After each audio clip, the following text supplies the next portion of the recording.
দ্বন্দ্ব, সংশয়, দ্বিধা, ভয়, এই চিন্তার মধ্যে যারা আছেন সকল জায়গা থেকে বেরিয়ে আসুন। বৈশাখী ঝড় তৈরি করতে বেশি সময় লাগে না। অল্প সময়ে বৈশাখী ঝড় তৈরি করে সারা সিংড়ার জনপদে ঝড় বইয়ে দেওয়ার সক্ষমতা আপনাদের এই গ্রামের সন্তান প্রফেসর জার্জিস কাদির বাবু আছে।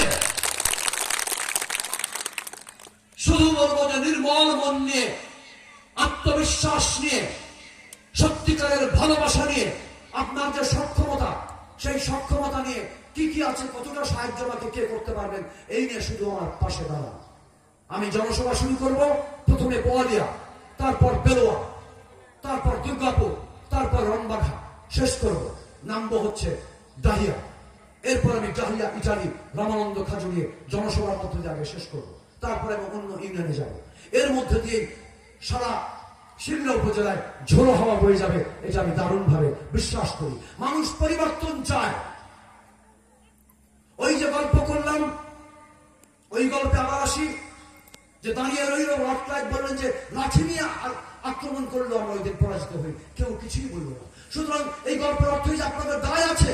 বারবার ছাত্ররা জীবন দিবে, বারবার বাবা মা তার সন্তানকে হারাবে, বারবার রক্তের রাজপথ রঞ্জিত হবে, বারবার মায়ের বুক খালি হবে, বারবার রাজনীতিবিদেরা রাজনৈতিক জঞ্জাল তৈরি করবে, শিক্ষার্থী প্রজন্ম তছনছ হয়ে বিচলিত হয়ে মাটিতে লুটিয়ে পড়বে, আমার মাতৃভূমি শেষ হয়ে যাবে। এটা হতে দেওয়া যাবে না। আপনারা জনগণ, আপনাদের দায়িত্ব আছে, আপনাদের বিবেকের সঙ্গে রায় প্রদান করতে হবে যে কোথায় সিল মানলে বাংলাদেশে আর স্বৈরাচারের উত্থান হবে না। এই দায়িত্ব আপনাদের। আপনারা দর্শক হয়ে বসে থাকবেন আর আপনাদের সন্তানরা হারিয়ে যাবে। যারা রাজনীতি করেন তাদেরকে বলছি, আপনি হয়তো একটি দল করেন, এই দল নিয়ে আপনার অনেক রকমের ব্যাপার আছে, থাকতেই পারে, কিন্তু আপনি আপনার সন্তানের কথা ভাবুন। আপনার প্রজন্মকে কোন দেশে রেখে যাচ্ছেন, কোন দেশে বসবাস করছে আপনার সন্তান, এর ভবিষ্যৎ কি?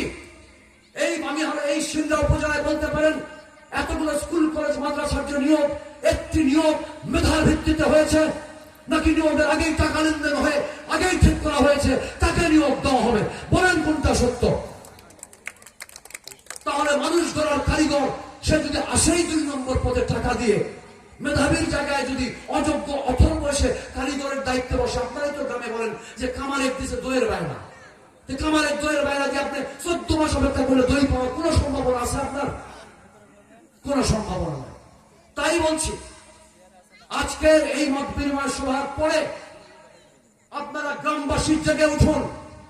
আপনাদের আত্মস্বজন যে জায়গায় আছে তার সঙ্গে যোগাযোগ করুন যে আমাদের এইরকম একজন সম্ভাবনাময় রত্ন সময় একজন সন্তান, সিংড়ার গর্বিত সন্তান, সূর্য সন্তান, যার এই ব্যাকগ্রাউন্ড, আমার যে এডুকেশনাল ব্যাকগ্রাউন্ড, আমার যে সোশ্যাল ব্যাকগ্রাউন্ড, আমার যে অফিসিয়াল ব্যাকগ্রাউন্ড, আমার যে হাইলি কানেক্টিভিটি, এগুলোর কথা জানান।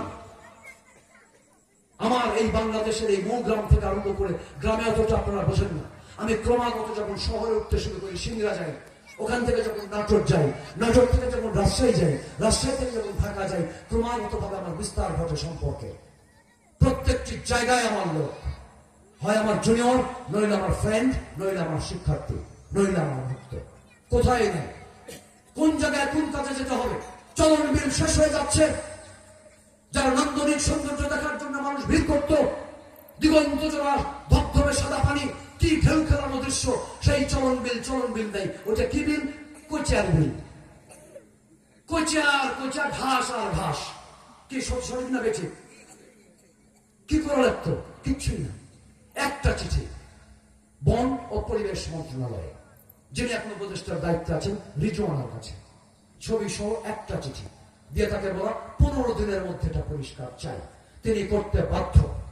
তাকে বলা যে আপনি 15 দিনের মধ্যে ব্যবস্থা গ্রহণ না করলে প্রেস কনফারেন্স করে আপনার এগেনস্টে একটি নান্দনিক বাংলাদেশের শ্রেষ্ঠ বিল, চলন বিল শেষ হয়ে যাচ্ছে, এটা দায়িত্ব জ্ঞানহীনতার অপরাধে আপনার বিরুদ্ধে প্রেস কনফারেন্স করে সারা জাতিকে জানিয়ে দেওয়া হবে। এইটুকু বলা মাত্র উনি দ্রুত বের হয়ে এসে আগে নিজে পুঁচের পাড়া সাফ করা শুরু করবেন। এটাই পদ্ধতি। যোগ্যতা থাকতে হবে, জানতে হবে যে হিট করতে হবে কোথায়।